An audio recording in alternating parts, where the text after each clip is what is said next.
Hello world, Krista here with Books and Jams, and I am officially homeless and unemployed. Yay! Normally that's not something to rejoice over, but I'm very excited that I am headed for a new adventure. I turned in the keys to my apartment today, and it was my last day at work. So for the next couple weeks, I'm going to be doing lots of different things, so you'll be seeing lots of different backgrounds. I didn't film during daylight today, so it's nighttime, and I'm in a guest room at my friend's house where I'll be staying for the next couple weeks anyways until I head to Virginia, which is where I'm moving. But today I'm going to be filming my wrap-up from July, which, as you know, was a crazy month for me, and also letting you know of the books that I have not packed away with all the rest of my books. So they're kind of what I'm hoping to read during August. I'm not sure I'll get to all of them, but they're what I kept out anyways. But first, let's start with the books that I finished in July. I already talked about Alex Approximately and When Dimple Met Rishi. I'll link the video for that somewhere down below, so you can go see my thoughts on those two. I read those at the beginning of July, and the last couple weeks of July I finished 3 more books. So 5 books in the month of July, when it was insanely crazy for me, is really good, I think. But let me tell you the other books that I read. So the first one is Noteworthy by Riley Redgate, and I heard about this from Jordan at J Bookish. This is a book about music, about identity, about friendship. It's about this girl who moves across country to go to an arts school for theater. She has a hard time getting parts because her voice is very low. She's an alto too, and most parts in musicals, most female parts, are not written for such low voices. So she decides to dress up like a boy and try out for one of the all-male a cappella groups, and she gets in. And so this story is about her walking through her identity and attraction. She finds herself being attracted to men, to men and women. I read some books with a lot of diversity that seem very forced. This one felt very realistic, and I could really understand where this girl was coming from as she worked through some of these issues. It's really about friendship. There's a small romance in it that's a very slow burning romance. This was really a lot of fun, and if you're musical at all, this would be something that you would really enjoy, I think. As far as YA contemporary goes, I often don't give it more than 3 stars, but I think this one for sure got 4 stars from me. I really loved it. Then I completed the book for my Goodreads read-along group, Ready Player One by Ernest Cline, and I also gave this one 4 stars.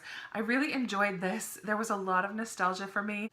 In this book, I was really impressed because Ernest Cline really has to world build for 2 different worlds, because it's set in the future, and so he had to kind of explain the society that exists in the future. We go too much into the real world stuff, but what he really took his time explaining was this world of the Oasis, which is a virtual reality, which has really become almost more real for a lot of people than the real world. And in this virtual reality, one of the creators of the Oasis hid his fortune, basically, and left clues throughout the world of the Oasis for people to find in order to catch these Easter eggs and win his fortune, in a sense. So this is a story about Wade and others who spend a lot of time learning about Halliday, the creator who hid the Easter eggs, learning about him and the things that he loved, which he loved the 80s. So throughout this book, there's so many pop culture references from the 1980s. And I lived in the 80s. I was a child in the 80s, 4 to 14 in the 80s. And so I connected with a lot of the references that were in here. It brought back a lot of memories. We had a Commodore 64, a ColecoVision, it just was a lot of fun. I did think that it got a little bogged down in the middle with some of the focus on the 80s references. However, I really liked the interaction that Wade had with the other Gunters, is what they're called, the people who are looking for the Easter eggs. He builds these online friendships, and I loved the banter and the conversations that they have with each other. So in the sections where they're not having that kind of conversation, I lost interest a little bit. But overall, I did really, really enjoy this book. The third book that I finished in July was A Darker Shade of Magic by V.E. Schwab, and I listened to this on audiobook. In June, I had done a poll in my TBR asking you guys which book I should read. The majority of you chose A Darker Shade of Magic, so that's the book that I started. And I listened to it on audio and I really enjoyed it.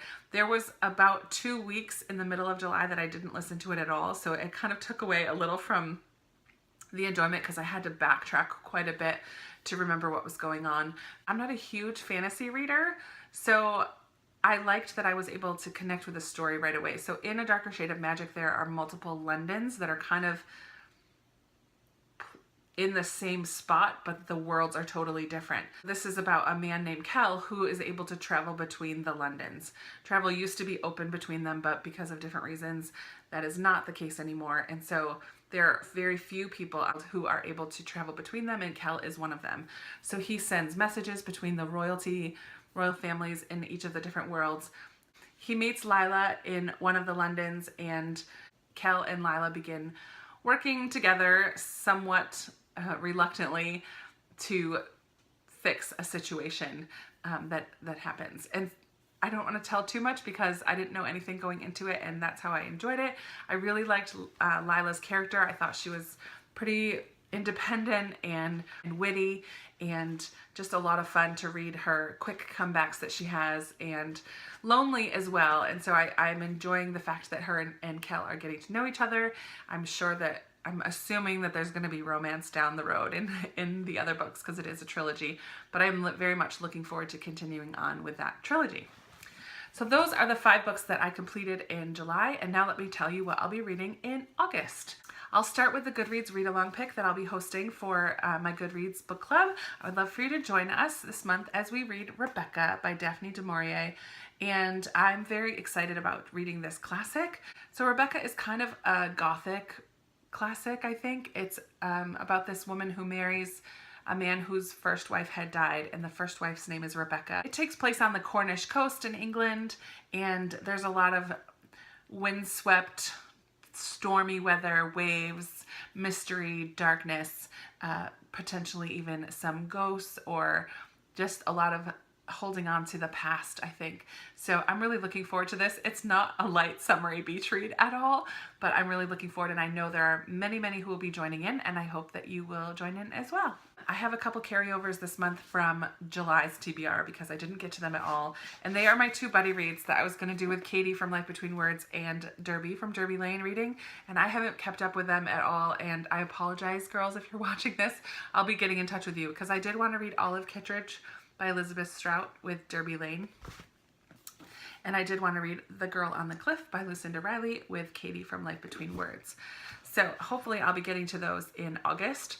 Also, another carryover from July is my BookTube Recommends jar pick, An Invisible Thread by Laura Schroff and Alex Tresniowski.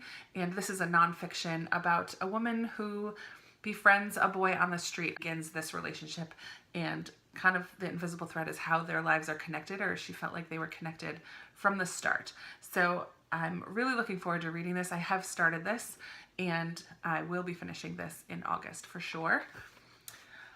Also this month, just in case I'm looking for something a little different, I would like to read Dark Matter by Blake Crouch, and this is a thriller, a sci-fi thriller, maybe you would call it. So I've heard a lot about it, a lot of people who love it, and I don't know much about the actual story. I just know that people who've read it really love it. So I'm looking forward to that this month. I also want to continue with my Anne of Green Gables series read. So this is book 5, Anne's House of Dreams by Ella Montgomery. And I'm hoping to get to that and continue on with Anne. I want to finish it by the end of the year. The last book that I'd like to have started at least before the end of August is Emma by Jane Austen. I really haven't read much Jane Austen in a really long time, and I don't think I've ever read Emma. So I'm collecting this edition of them, the Penguin Vintage Classics. And so once this one came, I really wanted to start reading this. So it's quite a chunker.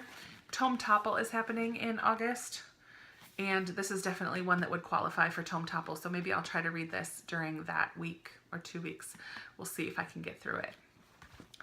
And finally, I just have a challenge for myself this month.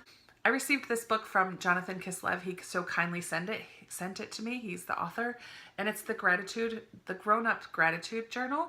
And every day of the year, there is a place to doodle a little bit and just draw something, and then a prompt to write some things that you're grateful for. So my goal is to do this every day in August.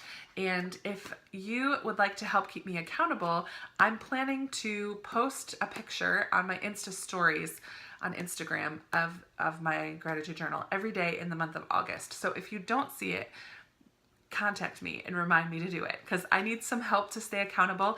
I'm very good with challenges where I have to take away things and restrict myself in ways, but when it's challenges that I give myself that I have to do something every day, I often don't keep up with it. So my goal is 30 days in August to do my gratitude journal every day and just spend a little minute doodling and thinking and praying and being thankful.